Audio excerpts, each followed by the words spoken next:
आइए बात असम की भी कर लेते हैं। विधानसभा चुनाव सिर्फ बंगाल ही में नहीं है, असम में भी है। अब वहां पर विधानसभा चुनाव की सरगर्मी ऐसी है, 9 अप्रैल को सिंगल फेज में ही 126 सीटों पर वोटिंग होगी। असम में जीत की हैट्रिक लगाने के लिए बीजेपी ने प्लान बना लिया है। बीजेपी ने असम चुनाव के लिए संकल्प पत्र जारी किया। वित्त मंत्री निर्मला सीतारमण, असम के मुख्यमंत्री हिमंता बिस्वा शर्मा की मौजूदगी में संकल्प पत्र जारी किया गया। संकल्प पत्र में युवाओं का खास ख्याल रखा गया है। 2 लाख युवाओं को सरकारी नौकरी का वादा है, साथ ही 10 लाख शिक्षित युवाओं को आर्थिक मदद का भरोसा है।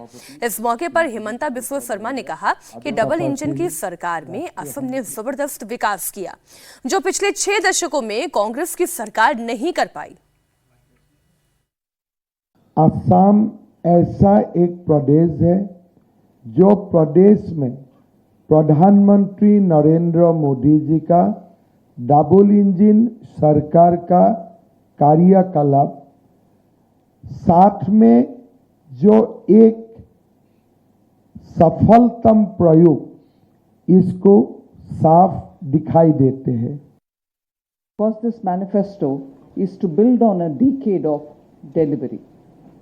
When I look at Assam for some reasons, from the perspective of a union finance ministry, at the fiscal transfers, the investment data, the growth numbers, what I see is a state that has been transformed in 10 years in ways that 6 decades of Congress rule could never have achieved.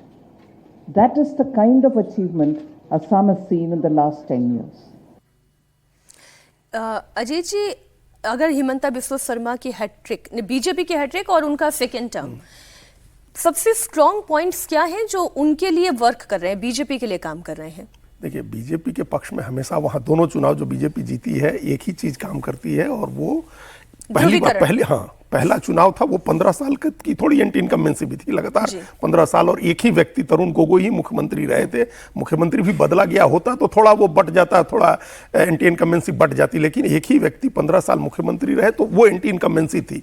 लेकिन उस समय भी एक polarisation का factor रहता है और अभी भी है, उसको सबसे ज्यादा एड्रेस किया जा रहा है।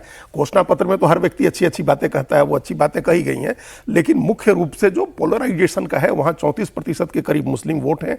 परिसीमन के बाद विधानसभा क्षेत्रों की इस तरह से संरचना हो गई है कि 100 के करीब सीटों पर वो एडवांटेज हो जाता है भारतीय जनता पार्टी को। तो चुनाव में इस बार भी वही फैक्टर सबसे इंपॉर्टेंट होगा। लेकिन जो गौरव गोगोई, लुरिनजोत गोगोई और अखिल गोगोई, 3 गोगोई तिकड़ी जो है, वो अगर होम आइडेंटिटी को लेकर के आगे बढ़ते हैं, असमिया भाषा और संस्कृति को लेकर के आगे बढ़ते हैं और वो वोट डिवाइड होता है, तभी बीजेपी के सामने कोई चैलेंज होगा। यही कांग्रेस के एडवांटेज की बात कर लेते हैं। कोई एडवांटेज है कांग्रेस के पास? देखिए, कांग्रेस के एडवांटेज ये कि भाजपा के जो कैंडिडेट्स हैं उसमें 1 तिहाई कांग्रेसी हैं, वो कांग्रेस के सही पृष्ठभूमि से गए हैं। सर, ये एडवांटेज है, डिसएडवांटेज? देखिए, सबसे बड़ी बात असम के संदर्भ में अभी बंगाल का कि वहां साम दाम दंड भेद बड़ा इस्तेमाल हो रहा है। विपक्ष को पर्चा भरने तक की जो है उनको जमने का मौका नहीं दिया जा रहा है। और जो संकल्प पत्र की बात है, भाजपा 10 साल से, हिमंता 5 साल से है, क्या कोई बाध्यता थी? डबल इंजन की सरकार थी, 2 लाख लोगों को, जो युवाओं को रोजगार क्यों नहीं दिया गया? ये संकल्प पत्र का वेट क्यों कर रहे हैं मीनाक्षी? तो ये तमाम लुभावने वाली बात है, जो नहीं कर पाए 10 साल में, वो अब कैसे करेंगे? इसका कोई जवाब नहीं है। कांग्रेस इसे अपने एडवांटेज के तौर पर इस्तेमाल कर सकते हैं, लेकिन कर पाएगी? ऐसी स्थिति में है कांग्रेस? देखिए, ये तो नैरेटिव बिल्डिंग जैसा बता रहे हैं। वहां पर देखिए, आसाम का चुनाव भी, हम बंगाल की, आसाम का चुनाव बहुत विपक्ष के लिए बहुत बड़ा चैलेंज और विषम है, क्योंकि भाजपा जो मुख्यमंत्री है वो तमाम दोनों साइड से उन्होंने फील्डिंग करके रखी हुई है और बहुत ही मुश्किल है।